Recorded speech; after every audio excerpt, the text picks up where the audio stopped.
जय हिंद एवरीवन। बच्चों, आज हम आपका जो टॉपिक पढ़ने वाले हैं वो पढ़ने वाले हैं हिस्ट्री। ठीक है, तो आज हम क्या पढ़ने वाले हैं? आज हम पढ़ने वाले हैं हिस्ट्री।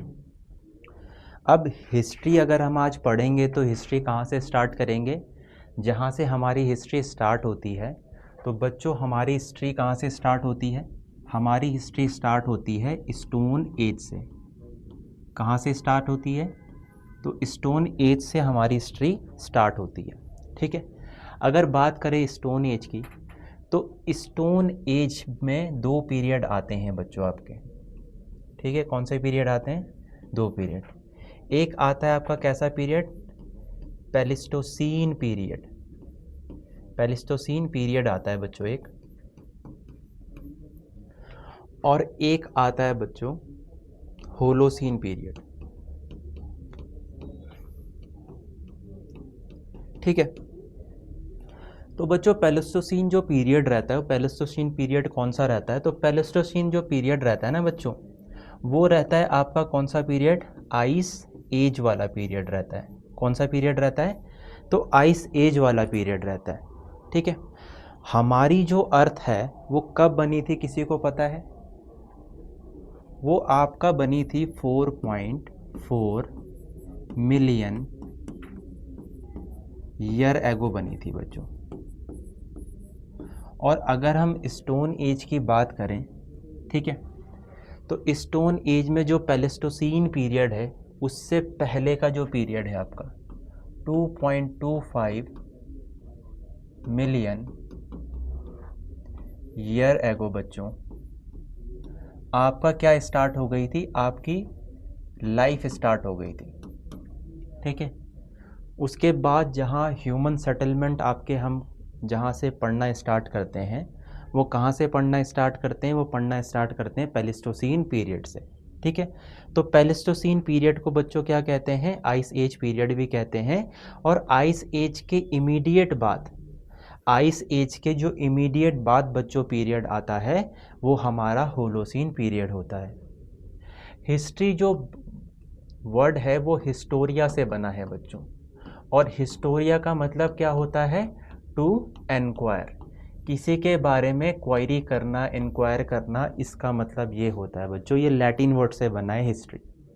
ठीक है, तो जो आज हम स्टोन एज पढ़ेंगे ना, वो पढ़ेंगे प्लेइस्टोसीन और होलोसीन पीरियड। स्टोन एज को बच्चों आपका लिथिक एज भी कहते हैं। क्या कहते हैं? लिथिक एज भी कहते हैं।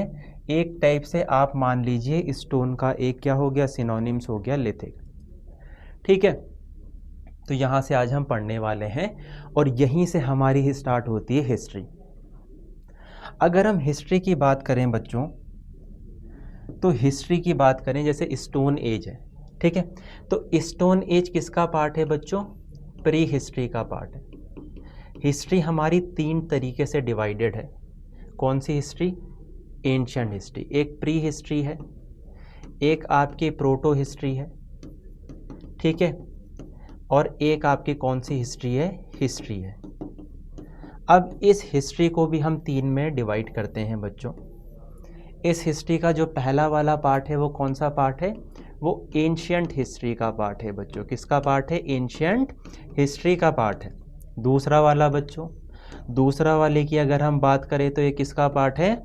तो ये आप बोलोगे सर ये पार्ट है मिडिवल हिस्ट्री का। और जो तीसरा वाला है बच्चों, ये किसका पार्ट है? ये मॉडर्न हिस्ट्री का पार्ट है। किसका पार्ट है? मॉडर्न हिस्ट्री का पार्ट है। ठीक है, अगर हम प्री हिस्ट्री की बात करें बच्चों, तो प्री हिस्ट्री में आपका स्टोन एज आता है।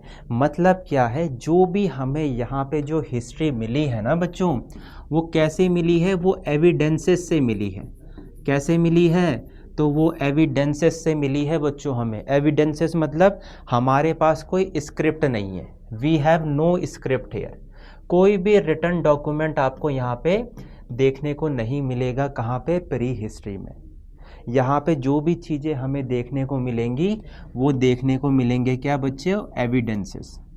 जैसे आपको कहीं पे कुछ बना दिया है ना, कहीं पे कोई हमें वो टॉयज़ मिल गया या फिर कहीं पे कोई हमें वेपन मिल गया, तो उससे हमें पता चलता है कि प्री हिस्ट्री की लाइफ स्टाइल कैसी है। प्रोटो हिस्ट्री में बच्चों आपका स्टार्ट हो जाएगा क्या, हड़प्पा सिविलाइजेशन। ठीक है, हड़प्पा सिविलाइजेशन हो जाएगा स्टार्ट अगर हम इंडियन कॉन्टेक्स्ट में बात करें। हड़प्पा सिविलाइजेशन को हम प्रोटो हिस्ट्री इसलिए कहते हैं बच्चों क्योंकि यहाँ पे आपकी स्क्रिप्ट तो है but we haven't decipher it yet. Deciphered नहीं है, क्या नहीं है, we haven't deciphered it yet. That is the reason behind it कि your proto history is a period where Harappa civilisation flourish. Clear? तो प्रोटो हिस्ट्री में आपके पास स्क्रिप्ट है, आपके पास लैंग्वेज है, but it can't be help out कि हमने वो डिसाइफर ही नहीं कर पाए। उसके बाद जो आपकी हिस्ट्री स्टार्ट होती है ना बच्चों, हिस्ट्री में आपका जो एंशिएंट हिस्ट्री हो जाएगी स्टार्ट, वो वैदिक एज से हो जाएगी, जहाँ पे वेदों की रचना होती है, मतलब 1500 BCE में, यहाँ से हो जाएगी हिस्ट्री स्टार्ट। सो 1500 BCE से लेके आपका 7 कॉमन एरा तक आपका क्या चलेगा, एंशिएंट हिस्ट्री चलेगा। मिडिवल चलेगा 8th कॉमन एरा से लेके 18th कॉमन एरा, और जो मॉडर्न चलेगा वो 18th कॉमन एरा से चलेगा टू टिल नाउ। अभी मैं आपको बताऊंगा ये कॉमन एरा क्या है, ये बिफोर कॉमन एरा क्या है, यहाँ तक ये हमारा हम कुछ इस तरीके से पढ़ेंगे। तो हमारा जो आज का टॉपिक है वो प्री हिस्ट्री का पार्ट है। ठीक है, एंशिएंट हिस्ट्री हमारी जो स्टार्ट होती है वो वैदिक एज से स्टार्ट होती है, जहाँ पे हमारा ऋग्वेद बनता है ना, अथर्ववेद बनता है, सामवेद बनता है, ठीक है, और क्या बनता है, और यजुर्वेद बनता है। समझ पा रहे हो क्या? तो वहाँ से हमारी एंशिएंट होगी। एंशिएंट से पहले हमारी प्रोटो हिस्ट्री होगी, और प्रोटो हिस्ट्री मतलब हड़प्पा सिविलाइजेशन। तो यहाँ पे आपका स्क्रिप्ट होगा but we haven't decipher it yet. और प्री हिस्ट्री की अगर हम बात करें तो प्री हिस्ट्री में आपको केवल एविडेंसेस ही देखने को मिलेंगे। ठीक है, अगर बात करें जो मैंने आपको बताया BCE और CE, ठीक है, तो बिफोर BC को क्या कहते हैं, BC को कहते हैं वैसे बिफोर क्राइस्ट, और AD को क्या कहते हैं बच्चों, AD को कहते हैं एनो डोमिनी। इसका मतलब होता है in the era of our lord Jesus. तो कहीं ना कहीं ये किसी धर्म से रिलेटेड है ना, कहीं ना कहीं किसी धर्म से रिलेटेड है ये। आप बोलोगे यस सर।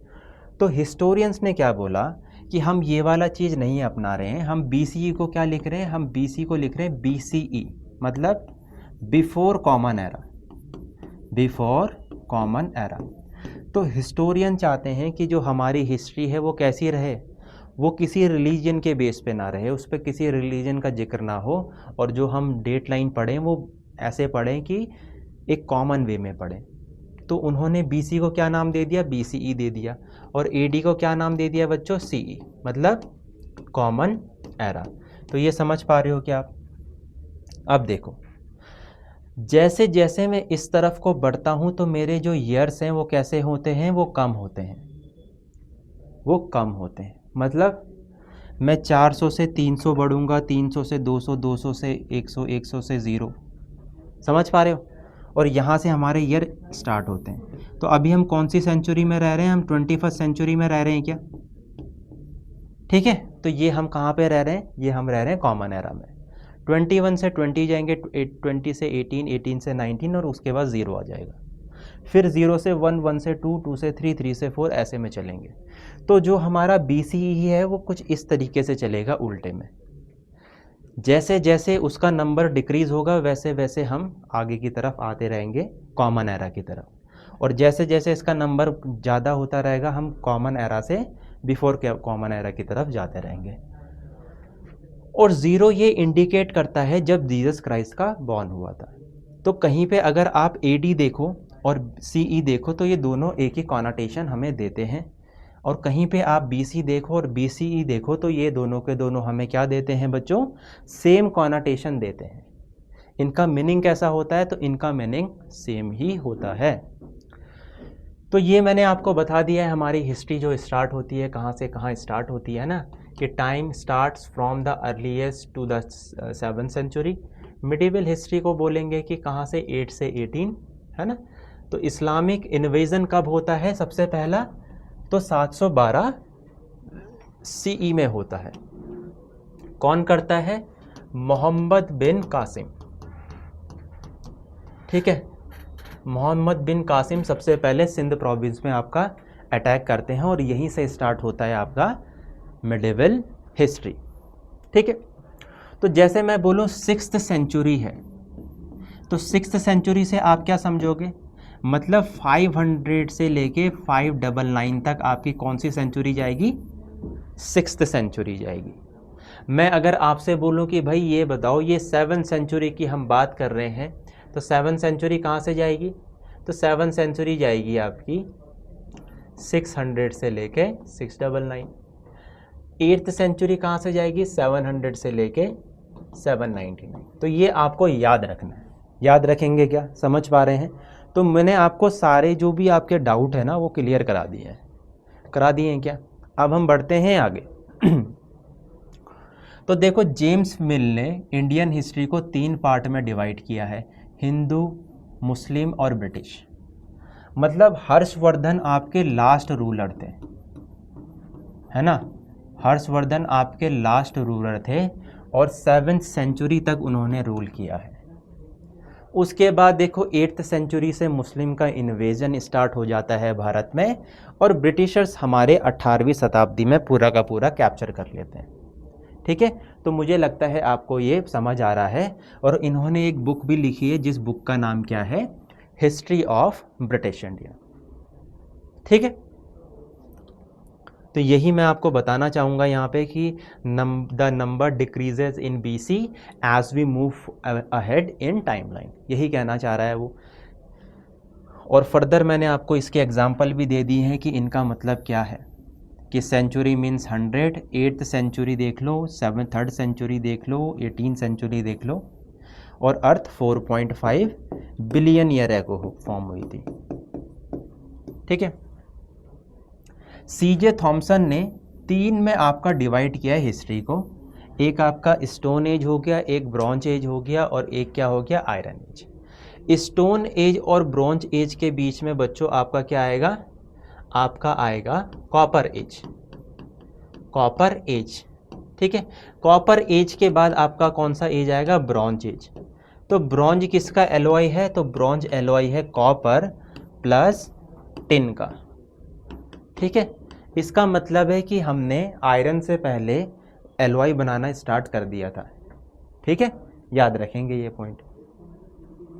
उसके बाद देखो, it is the current geological area which began 2.58 million years ago and continues to be present, ठीक है।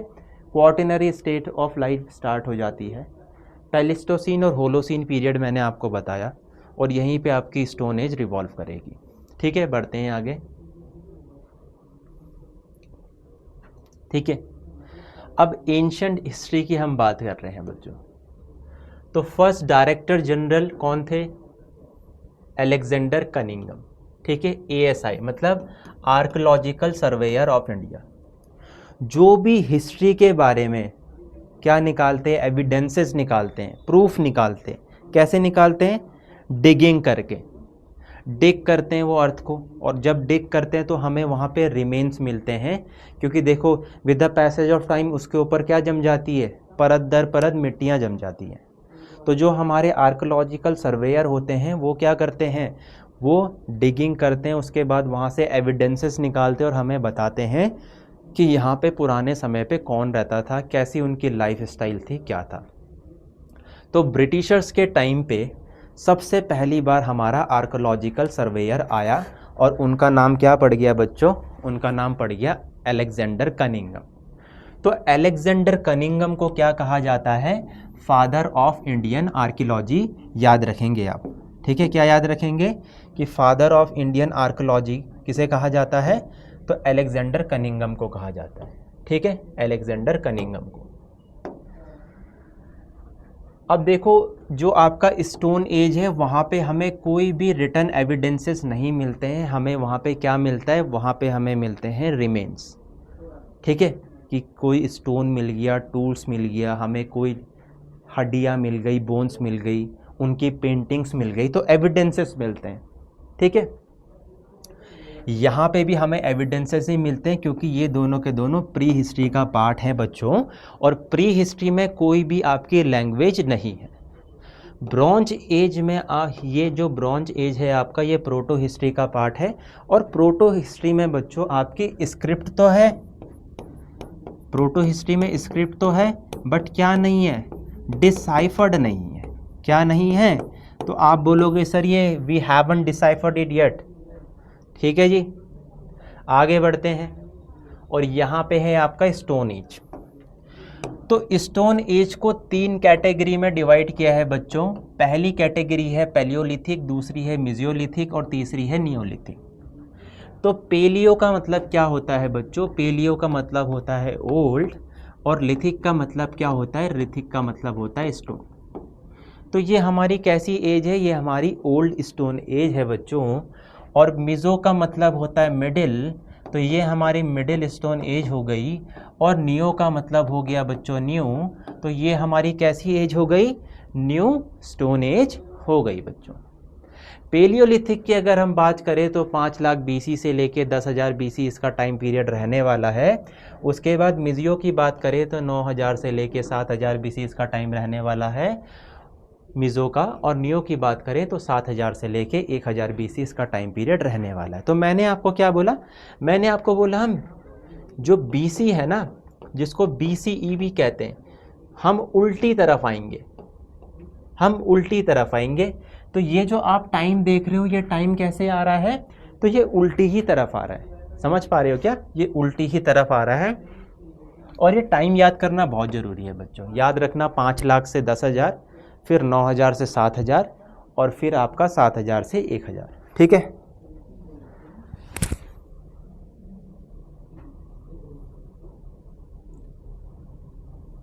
तो ये मैंने आपको बता दिया पेलियो का मतलब क्या होता है, ओल्ड। तो यहाँ पे हम बिगर स्टोन यूज़ कर रहे हैं, मतलब क्या है, जैसे मैंने बोला पेलियो हो गया, मिज़ो हो गया, नियो हो गया। तो यहाँ पे तो रह तो ह्यूमन्स ही रहे ना, कौन रह रहा है यहाँ पे, ह्यूमन्स ही रह रहे हैं। अब देखो आज की डेट में हम चांद तक पहुँच गए हैं, हम स्पेस तक पहुँच गए हैं, है ना। हमने ऐसी टेक्नोलॉजी डेवलप कर दी है कि we fly in air with the help of aeroplane, है ना। तो हमारे पास बहुत सारी टेक्नोलॉजी है, कैसे, इवोल्यूशन की वजह से। ह्यूमन बीइंग क्या करता है, ह्यूमन बीइंग हर फेज़ में इवॉल्व करता है। इवॉल्व करता है क्या, तो पेलियोलिथिक से मिज़ोलिथिक में जो एज डिफरेंस आया होगा तभी तो ये नई एज आई ना। इसका मतलब इवॉल्व किया ना ह्यूमन बीइंग ने, यहाँ पे इवॉल्व किया ना। तो शुरुआती दौर में वो कैसे स्टोन यूज़ करता था, बिगर। उसके बाद वो छोटे छोटे टूल्स यूज़ करेगा जो कि क्या होंगे, ज़्यादा कंपैटिबल होंगे और ज़्यादा धारदार होंगे, ज़्यादा कैसे होंगे, शार्प होंगे। ठीक है, अब अर्ली देखो, it was during the ice period. तो आइस पीरियड को मैंने क्या बोला, प्लेस्टोसीन पीरियड। ठीक है, क्या बोला मैंने इस पीरियड को, इस पीरियड को मैंने बोला प्लेस्टोसीन पीरियड बोला। तो ये कौन सा पीरियड हो गया, प्लेस्टोसीन पीरियड हो गया। तो जो आपका स्टोन एज है ना, स्टोन एज 2 पीरियड में डिवाइडेड है, एक प्लेस्टोसीन पीरियड में, एक होलोसीन पीरियड में। तो होलोसीन पीरियड में बच्चों वो है जहाँ पे आइस एज ख़त्म हो गई है। अब देखो पहले हमारा पूरा का पूरा प्लेनेट ना आइस था, but with the help of कौन सी गैसेस, ग्रीन हाउस गैसेस। आज की डेट में जो हमारा जो नॉर्मल टेम्परेचर है ना, वो कितना है, वो 15 डिग्री सेल्सियस है बच्चों। अर्थ का जो नॉर्मल टेम्परेचर है वो कितना है, 15 डिग्री सेल्सियस। इसी की वजह से आप अपने आसपास जो इलाके देखते हो वहाँ पे बर्फ़ नहीं देखते हो। बट जब हमारा एटमॉस्फेयर नहीं बना था, हमारे ग्रीन हाउस गैसेस ऊपर चले जाती थी, तो ये पूरा का पूरा प्लैनेट क्या था, एक टाइप का आइस प्लैनेट था। बट जैसे जैसे हमारा एटमॉस्फेयर बना, ग्रीन हाउस गैसेस आई, हमारा क्या हो गया, पूरा का पूरा अर्थ कन्वर्ट हो गया किस में, आपके जिसमें अभी हम रह रहे हैं, ठीक है। तो ग्रीन हाउस गैसेस की अगर हम बात करें तो कौन कौन सी है, CH4 मीथेन है, कार्बन डाइऑक्साइड है, कार्बन मोनोऑक्साइड है, ठीक है, वाटर वेपर है, और कौन सी है ग्रीन हाउस गैसेस, CFCS है, क्लोरोफ्लोरोकार्बन। तो ये सारी की सारी गैसेस कैसी हैं बच्चों, ये सारी की सारी गैसेस हैं ग्रीन हाउस गैसेस। आप समझ पा रहे हो क्या, ठीक है। अब देखो ये तो हो गई आपकी बातें। अब साइट्स कौन कौन सी है, कहाँ कहाँ पे आपको पेलियोलिथिक साइट्स मिलेंगी, तो कहाँ कहाँ देखने को मिलेगी, एक पंजाब में मिलेगी सोहन वैली में, बेलन वैली में देखने को मिलेगी यूपी में, डिडवाना राजस्थान में देखने को मिलेगी, फुंगसी कर्नाटक में, पहलगाम कश्मीर में, और पटना महाराष्ट्र में, ठीक है। तो यहाँ यहाँ आपको क्या देखने को मिलेगी, पेलियोलिथिक साइट्स। देखो ये है आपकी पेलियोलिथिक साइट्स, ठीक है, देख रहे हो पेलियोलिथिक साइट्स। तो ये पूरी जो हमारी इंडिया है, ये पूरा का पूरा जो हमारा इंडिया है ना, यहाँ पे आपको साइट्स देखने को मिलती है पेलियोलिथिक। जैसे मैंने बताया आपको सोहन वैली आपको देखने को मिल रही है, ठीक है, कौन सी वैली, सोहन वैली देखने को मिल रही है ना। उसके बाद देखो पहलगाम आपको देखने को मिल रहा है, ठीक है। उसके बाद आपको डिडवाना देखने को मिलेगा, जैसे आदमगढ़ भीमबेटका देखने को मिल रहा है। तो ये इंपॉर्टेंट साइड है इसकी, डिडवाना आपको देखने को मिल रहा है, ठीक है। तो ये सारी की सारी साइट्स कौन सी है, पेलियोलिथिक साइट्स है। पेलियोलिथिक साइट मतलब जो बहुत पुरानी साइट है, जहाँ पे ह्यूमन बींग्स क्या यूज़ करते थे, स्टोन यूज़ करते थे। और कैसे स्टोन यूज़ करते थे, बहुत बड़े बड़े स्टोन यूज़ करते थे, ठीक है। उसके बाद जब वो स्टोन तो यूज़ करते थे, खाना कैसे खाते थे वो, तो वो केव्स में रहते थे, ठीक है। दूसरा वो क्या थे, दूसरा वो हंटरर और गैदरर्स थे, मतलब हंट करते थे और खाते थे। मतलब उनका ऐसा नहीं था जैसे आज की डेट में। आज की डेट में हम क्या करते हैं, स्टॉक करके रखते हैं सामान, क्यों, बिकॉज वी आर सिविलाइज्ड। ये सिविलाइजेशन का कोई पार्ट नहीं है इसमें। With the passage of time human being civilise होंगे, कैसे, जब वो डोमेस्टिकेशन स्टार्ट करेंगे, जब वो खेती स्टार्ट करेंगे, तब आपका क्या स्टार्ट हो जाएगा, ह्यूमन बींग्स का सेटलमेंट स्टार्ट हो जाएगा। ये आपके फ्लेक टेक्नोलॉजी है, ठीक है ना। कुछ टूल्स इनके कैसे बने, फ्लेक से भी बने। तो फ्लेक टेक्नोलॉजी देख रहे हो, ये इन्होंने स्टोन पकड़ा, फिर इसको छोटा छोटा तोड़ा, फिर इसको क्या कर दिया इन्होंने, शार्प कर दिया क्या, शार्प। अब देखो पूरा का पूरा शार्प हो गया ना। तो इस टेक्नोलॉजी को क्या कहा गया है, फ्लेक टेक्नोलॉजी कहा गया है। तो आपसे पूछेगा कि flake technology used by which type of, in which period और by which human beings, the human beings which reside in the stone age. Stone age में हम फ्लेक टेक्नोलॉजी यूज़ करते थे, समझ पा रहे हो, स्टोन एज में। भीमबेटका केव बच्चों बहुत इंपॉर्टेंट है, सबसे इंपॉर्टेंट है आपकी कौन सी केव, भीमबेटका केव्स। भीमबेटका केव्स में क्या है ना बच्चों, पेपर में भी आता है, इसमें पेलियोलिथिक भी है, इसमें मेसोलिथिक भी है, और इसमें नियोलिथिक भी है। तो तीनों टाइप की एजेस आपको कहाँ पे देखने को मिल सकती हैं, भीमबेटका में देखने को मिल सकती है, ठीक है। तो मतलब यहाँ पे इनके पूर्वज सबके सब एक ही केव में रहे हैं, इसका मतलब ये है। तो ये देखो पेंटिंग्स बना रखी हैं इन्होंने, याद रखना भीमबेटका केव्स। और बच्चों भीमबेटका केव्स ना आपकी यूनेस्को वर्ल्ड हेरिटेज साइट में भी है। किस में है, यूनेस्को वर्ल्ड हेरिटेज साइट में, ठीक है। अब जो यूनेस्को वर्ल्ड हेरिटेज साइट है ना, इंडिया में कितनी है, तो इंडिया में 45 यूनेस्को वर्ल्ड हेरिटेज साइट है, 45 वर्ल्ड हेरिटेज साइट है इंडिया में। और ये जो है आपकी Bhimbetka cave is one of the UNESCO world heritage site, ठीक है।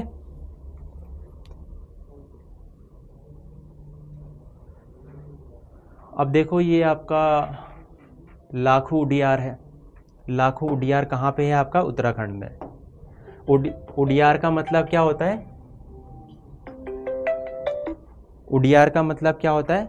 उडियार का मतलब होता है जो आपकी स्टोन से बनती है केव। स्टोन से जो केव बनती है ना, उसको उडियार कहता है।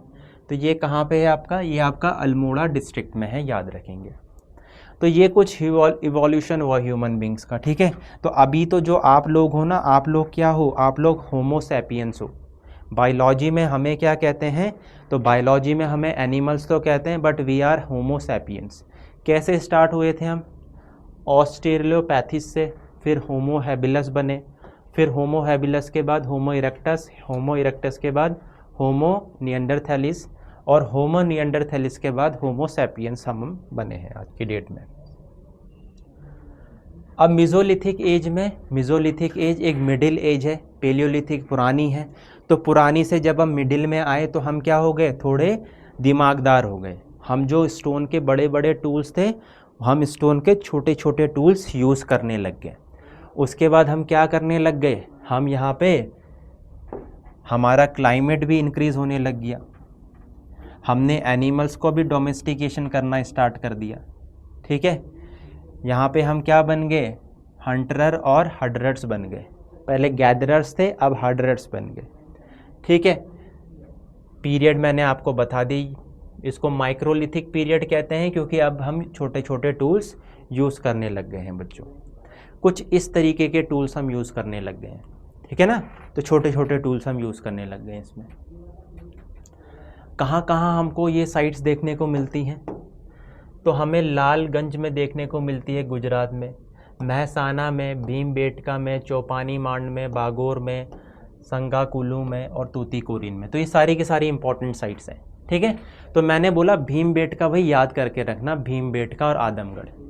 भीमबेटका आपको तीनों एजेस में मिलेंगी, मेसोलिथिक में भी मिलेंगी, पेलियोलिथिक में भी मिलेंगी, और नियोलिथिक में तो आपको देखने को मिलेंगी ही मिलेंगी, ठीक है। तो टूल्स भी देख लो आप कैसे यूज़ कर रहे हैं। अब देखो, ये आपके मेसोलिथिक के और ये आपके नियोलिथिक के, तो डिफरेंस देख रहे हो ना। ह्यूमन भी क्या कर रहे हैं? इवॉल्व कर रहे हैं अपनी टेक्नोलॉजी में। तो नियोलिथिक का मतलब होता है न्यू, और लिथिक मतलब स्टोन, ये मैंने आपको बता दिया। अब ये क्या करने लग गए? ये एग्रीकल्चर करने लग गए बच्चों। ये स्टॉक में रखने लग गए फूड ग्रेन्स को।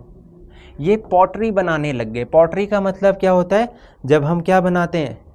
मटके बनाते हैं ना, मटके को ही पॉटरी कहते हैं। समझ पा रहे हो क्या? मटके बनाने लग गए। भीमबेटका मैंने कहा याद रखना, ठीक है। अब भीमबेटका में जो रॉक पेंटिंग होती है वो कैसी हो रही है? वो कलर्ड हो रही है। पेलियोलिथिक और मेसोलिथिक में कैसी हो रही थी? अनकलर्ड हो रही थी। यहाँ पे कलर्ड होनी स्टार्ट हो गई है। साइट्स की बात करें अगर हम नियोलिथिक की, तो कौन कौन सी साइट्स हैं? मेहरगढ़ है, कश्मीर में बुरजा होम है। तो बुरजा होम में क्या होता है कि इंसानों के साथ उनके पेट्स को भी उन्हीं के साथ दफनाया जाता है या फिर बरी किया जाता है। ये इम्पॉर्टेंट है। गुफ्रगल हो गया, बिहार हो गया, कर्नाटक हो गया, यूपी हो गया, आंध्रा हो गया। तो यहाँ पे आपको देखने को क्या मिल सकती है? Neolithic site. उसके बाद बेलन वैली मैंने आपको बोला याद रखना, बेलन वैली, और क्या याद रखना? भीमबेटका। गारो हो गया, दोजाई जल हार्डिंग हो गया, और कैटलक होक्यू हो गया, ठीक है। तो ये आपकी सारी साइट्स हो गई किसकी? नियोलिथिक की।